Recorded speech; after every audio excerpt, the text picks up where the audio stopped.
Hello everyone, welcome to my channel Economics with Arish. Think about this. Why does money always feel not enough? Have you ever felt like your money is not enough for all your needs? ನಿಮ್ಗೆ ಯಾವಾಗಾದರೂ ಅನಿಸಿದೆಯಾ ಹಣ ಅನ್ನೋದು ನಮ್ಮ ಬಯಕೆಗಳಿಗೆ ಯಾಕೆ ಸಾಲೋದಿಲ್ಲ ಅಂತ? The problem is unlimited wants and limited resources. ಸಮಸ್ಯೆ ಏನಪ್ಪ ಅಂದರೆ ಮಾನವನ ಬಯಕೆಗಳು ಅಪರಿಮಿತವಾಗಿವೆ, ಆದರೆ ಸಂಪನ್ಮೂಲಗಳು ಮಿತವಾಗಿವೆ. Definition: Economics is the study of how people use limited resources to satisfy unlimited wants. ಅರ್ಥಶಾಸ್ತ್ರ ಅಂದರೆ ಮಾನವನ ಬಯಕೆಗಳು ಅಪರಿಮಿತವಾಗಿವೆ, ಆದರೆ ಸಂಪನ್ಮೂಲಗಳು ಮಿತವಾಗಿದೆ.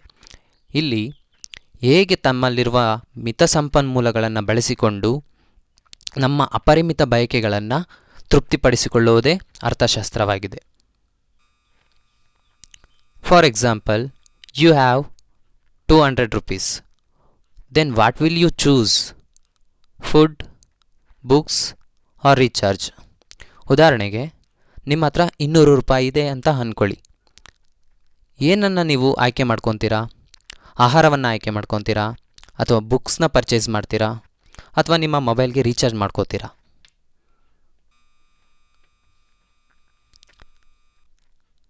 This is where decision making comes in, that is economics.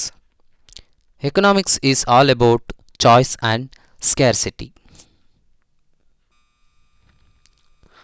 In upcoming videos, I will explain PUC economics, that is both first PUC and second PUC economics subject, and UGC NET concepts in a simple way.